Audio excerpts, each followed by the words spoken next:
हाय बच्चा पार्टी। तो आज हम लोग अगले लेक्चर में ट्राई करते हैं दोबारा से। ठीक है, लास्ट लेक्चर में हमने देख लिया डिवीजन रूल क्या होता है, तो आगे हम डिफरेंशिएशन को देखते हैं। अब हम डिफरेंशिएशन में क्या क्या नई नई चीज़ें ढूंढ सकते हैं। तो वापस आते हैं अपने लेक्चर पे। शायद पिछले लेक्चर में मैं एक चीज़ दिखाना भूल गया, और ये थी ये। गैस कर सकते हो इस कार्टून का नाम क्या है? एक टाइम पे कार्टून नेटवर्क पे आता रहता था, सोचो ज़रा। ठीक है, किसी को हिंट चाहिए हो तो इसका नाम जेट से स्टार्ट होता था, जेट। ठीक है, और उसके बाद इसके बेटे को देखो, शायद नाम याद आ जाए इसका। वापस आते हैं हम लोग। ठीक है, ये वाला क्वेश्चन जो है, इसका आंसर मैं क्या बताऊं? चाहिए इसका आंसर? ना, अपने आप करो। ठीक है, हेडिंग डालिए। क्या हेडिंग लिखिए? Applications applications of differentiation. यानी इतना बड़ा लंबा चौड़ा डिफरेंशिएशन हमने पढ़ तो लिया, लेकिन ये काम क्या आएगा? तो बच्चों, एप्लीकेशन जो वर्ड है, ये वर्ड आता है, ये डिराइव होता है अप्लाई से।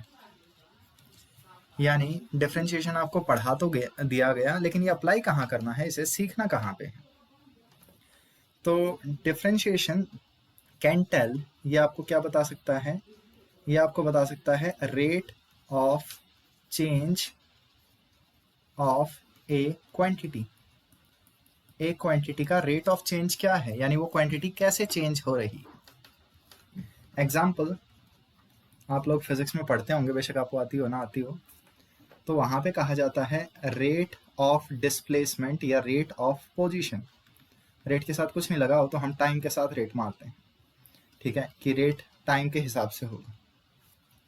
तो रेट का मतलब हो गया डिफरेंशिएशन।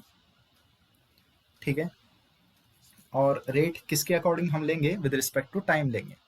तो हमारे पास क्या आ गया? dx by dt, and we know dx by dt is velocity. ये हो गया। फिर आपको ये भी बोला जाता है rate of change of velocity. ठीक है, rate of change of velocity, यानी वेलोसिटी का रेट ऑफ चेंज। तो आप लोगों को ये बात भी पता होगी कि वेलोसिटी का rate of change dv by dt होता है, और इसे हम क्या कह देते हैं? एक्सेलरेशन। ओके, तो हम किसी भी क्वांटिटी का रेट ऑफ चेंज निकाल सकते हैं। जैसे you can find out dq by dt, जैसे हम करंट कहते हैं। अनलिमिटेड नंबर ऑफ क्वांटिटीज है हमारे पास जिसका तुम रेट निकाल सकते हो। जहां पे भी तुम डिफरेंशिएशन करते हो, you are in a way trying to find out the rate of change, you are trying to find out the differentiation. Okay, next. फिर बच्चों, सेकंड इसकी एप्लीकेशन है, इससे हम स्लोप निकाल सकते हैं। ठीक है, दैट इज डिफरेंशिएशन। अगर आप में से किसी को मेरी वीडियो स्लो लग रही है तो फास्ट कर लो, यूट्यूब में ऑप्शन होता है।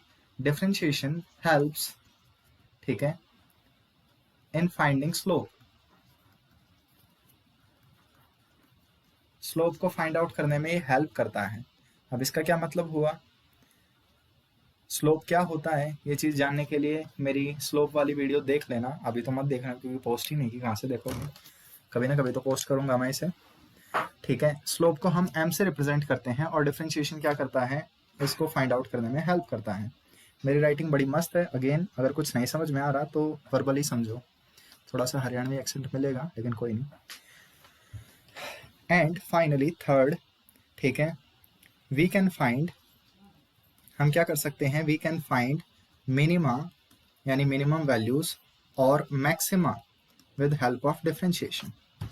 तो डिफरेंशिएशन से ये सारे काम किए जा सकते हैं। मिनिमा मैक्सिमा निकाला जा सकता है, स्लोप निकाला जा सकता है, आपकी चॉइस है। सबसे पहले स्लोप पे आते हैं। तो देखिए, मान लीजिए मेरे पास यहाँ पे है y एक्सिस, यहाँ पे है x एक्सिस, और मैंने कोई भी एक कर्व ले लिया ऐसी शेप का, रैंडम शेप का, और मैंने इस कर्व पे आपको एक पॉइंट दे दिया P।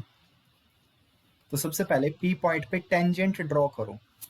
P पॉइंट पे कर्व के अलोंग थोड़ा सा आगे इस लाइन को खींचो, थोड़ा सा पीछे इस लाइन को खींचो। स्ट्रेट लाइन के सेंस में खींचना ऐसे।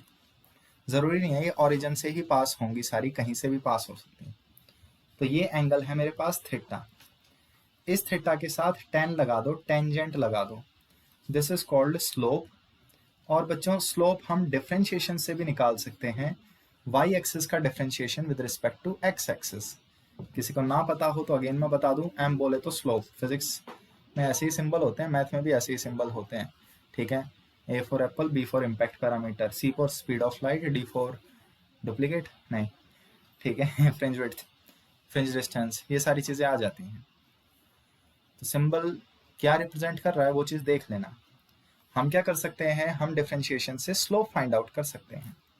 एग्जाम्पल, ठीक है, एग्जाम्पल मैं देता हूँ। मान लीजिए आपने 10th क्लास में पढ़ा होगा, आई होप सबकी 10th क्लास सेम रही हो, कि हमारे पास एक क्वांटिटी होती है क्यू। कोई बताएगा क्यू क्यू क्या होता है, या कोई कहना चाहता है क्यू क्यों बताऊं? तो क्यू है हमारे पास चार्ज और टी से है टाइम, ठीक है। चलो एक चीज़ तो इन्होंने सही रखी, टी से टाइम होता है। तो मेरे पास क्या है, एक ग्राफ है, आपके पास यहाँ चार्ज है, यहाँ टाइम है, ये ग्राफ हो गया।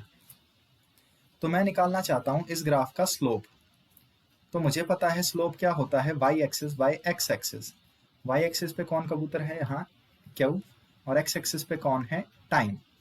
तो ये हमारा फॉर्मूला बन जाएगा डी क्यू, और D Q by D T, I hope तुम लोगों को याद हो क्या होता है, आई बोले तो करंट, सी से करंट नहीं होता, आई से करंट होता है, ठीक है।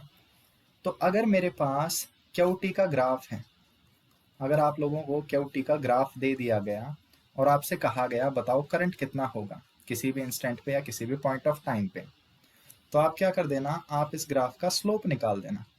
और इस ग्राफ का स्लोप आपको क्या देगा, करंट देगा। देखो इसे करंट लग रहा है, सही से वेव की तरह चल रहा है, तो इसका स्लोप आपको क्या देगा, करंट देगा। ओके, इसे ट्राई करना चाहते हो, न्यूटन भैया को बीच में ले ही आते हैं। तो आप लोगों को पता होगा P से हमारे पास एक क्वांटिटी होती है मोमेंटम, और T से क्वांटिटी होती है टाइम। तो न्यूटन का सेकंड लॉ पढ़ लेना अगर कभी सिलेबस में आया तो। न्यूटन का सेकंड लॉ कहता है force is equal to dp by dt। Force का फॉर्मूला होता है rate of change of momentum, यानी differentiation of momentum with respect to time. तो अगर आप लोगों को मोमेंटम और टाइम पीटी ग्राफ दे दिया गया, मोमेंटम टाइम ग्राफ दे दिया गया, तो आप क्या कर दो, आप इसका स्लोप निकाल दो, यानी dy बाई डी एक्स, यानी dp बाई dt निकाल दो, और आपके पास क्या आ जाएगा, फोर्स आ जाएगा। That's it. तो इस वे में स्लोप हमारी बहुत हेल्प करता है, पॉसिबली कैसा आंसर आएगा, ठीक है। स्लोप कब पॉजिटिव होता है, कब नेगेटिव होता है, कब इंक्रीजिंग है, कब डिक्रीजिंग है, ये चीज़ें जानने के लिए देखते रहिए, ठीक है। कभी ना कभी तो पढ़ाऊंगा ही, बाकी हो सके तो खुद पढ़ लो, बुक से पढ़ लो, वीडियोस पे टाइम ज़्यादा वेस्ट होता है, ठीक है। मेरा कोई यहाँ प्रॉफिट का भी मूड नहीं है, जहाँ तक पॉसिबल हो सके बुक से पढ़िए। अगर बुक से समझ में नहीं आ रहा है तो वीडियोस पे जाइए, जितना आप बुक से गेन करेंगे जितने टाइम में, उसका बहुत ज़्यादा टाइम आपको वीडियोस पे ख़त्म करना पड़ेगा। लेकिन हाँ, वीडियो का एक फ़ायदा होता है कि आपको विजुलाइज करके सारी चीज़ें बता देती जाती हैं। तो जैसा भी ठीक लगे, बस ये नहीं होना चाहिए कि टाइम वेस्ट हो रहा है, ठीक है।